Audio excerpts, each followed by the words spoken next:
Welcome to Go Open, the world's only program dedicated entirely to open source. What's open source?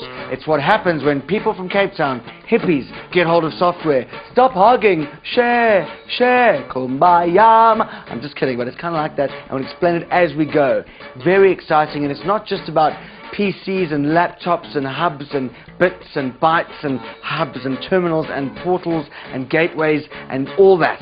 There's more to it, because it's a modern world, even though our children will look at it one day and go, interstellar travel. What were you thinking, you weirdos? What do you call that, the fur tracker thing? And then later on we have a competition where we ask you questions, you give us answers, and we give you prizes. It's fantastic, and there's lots of them. Open source software exists as a result of the combined efforts of millions of computer programmers, users and software vendors from around the world. They share their intellectual property freely, and they believe that software should cost nothing and should enrich the lives of users. Open source software is the alternative and biggest challenger to closed source or proprietary software. It generally costs the user nothing. It can be distributed freely to anyone. Download it, use it, modify it, and give it away. It's a whole new world. Open source is the future of computing. And now for our main story. That's correct, a homegrown success. We have an exclusive interview with Mark Shuttleworth, South Africa's favorite internet billionaire. And we talked to him about how open source was key to his success.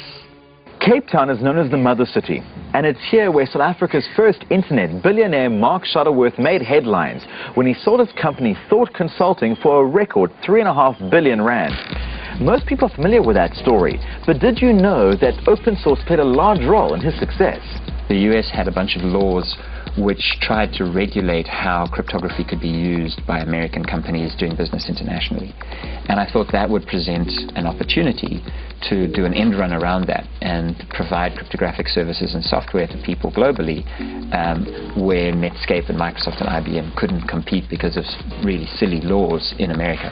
And because I'd become familiar with open source software, I knew that the tools, the web server tools are available, and I knew that the cryptography tools are available. It was just a matter of putting those two together. It was a way of starting to meet the engineers who did the cryptographic work for Netscape and for Microsoft. And that then provided an entry into the certificate business, which is another aspect of the same industry. What exactly is a digital certificate?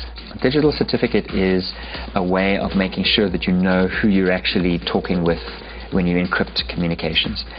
Basically what you do is you both agree to trust some third party, and that third party issues a passport to you and I, and then we can communicate using those passports. And the third party is not involved in the communication. So when we set up Thought, we weren't actually brokering all of the transactions that happen online. We were simply saying, this is Amazon.com. And then you could connect securely to Amazon.com and know that you could give them your credit card details and so on. So a large part of the business is the reputation that the issuing authority has. Many businesses in the States never even really thought to step up and try to get into that industry because they thought it would be dominated by the Ernst & Youngs and the IBMs, people with a strong established technology or trust relationships and reputations.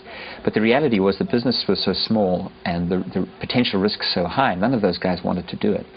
And so there really was a sort of counterintuitive opportunity for a little guy to climb in. Initially operating from his parents' garage, Mark grew his company first into a converted house and then into custom-built offices. It was a time when the internet was expanding and e-commerce was taking off. One of their main competitors, VeriSign, was a key player in the corporate end of the market. What started to happen was that first the internet was starting to take off outside of the US, and so there was more growth outside of the US. And also it was starting to become clear that small businesses were a bigger market than large businesses for these digital certificates. And so they figured it would be easier to acquire a player that already had a stake in those sectors than to try and change their business model accordingly. After lengthy negotiations, Mark accepted an offer totaling $575 million or 3.5 billion rand. A few months later, the internet bubble burst and stock markets swayed as tech companies started losing profits. But an interesting observation on the whole bubble bursting. If you look at the number of certificates sold, which is really directly correlated to the number of businesses running on the internet, that number has continued to grow. So even though Wall Street and the NASDAQ got flattened because people realized that the internet is, just like any other business environment. Having said that, it's still an incredibly vibrant and dynamic place to do business, and there are more and more businesses starting up, more and more devices connected, more and more people connected. So while the bubbles burst, the revolution has continued. So, with a fortune at his disposal, what was his next frontier? Space. Like many young boys, Mark had always dreamed of flying to space. When American millionaire Dennis Tito bought a seat in the Soyuz for $20 million, Mark decided to follow suit. But he didn't want to be a mere passenger. When he finally took off on the 25th of April 2002, he took along with him projects on stem cell research, HIV, and human physiology. This is where the stem cell and embryology experiment is currently housed. Space, the final frontier. Or is it cyberspace?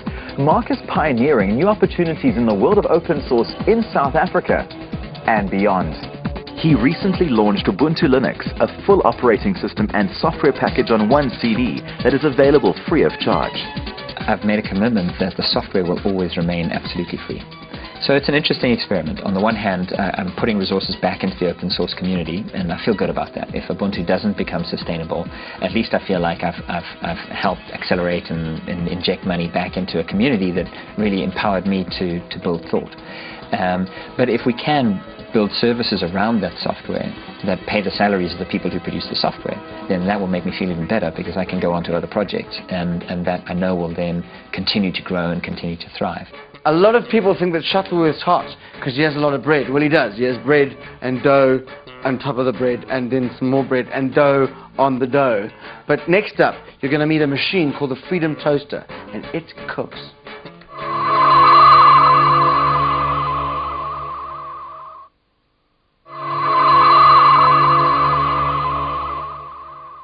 Mark Chase, our intrepid reporter, went to Cape Town to find out about a very different kind of toaster.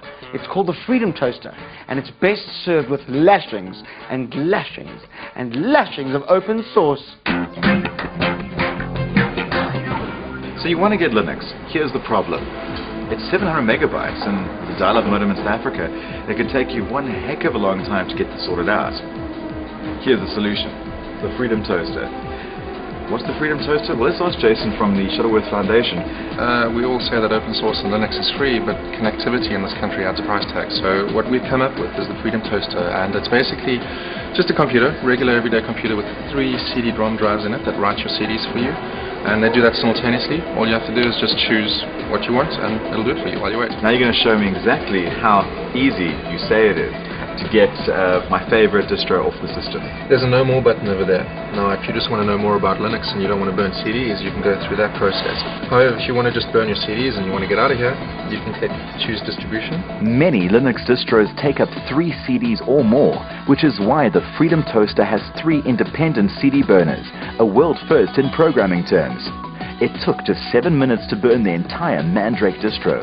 Simple as that. What are the plans for the future for the Freedom Toaster? Well, we're busy redesigning it, so that's happening currently.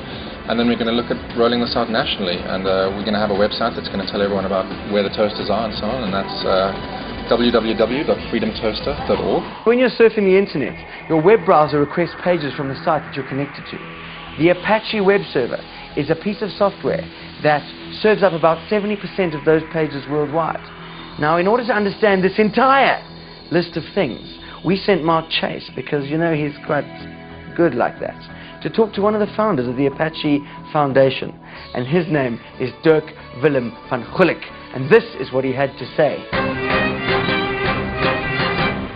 There were people, myself included, who basically were given a task by their bosses, by their institutions, to basically maintain a web server.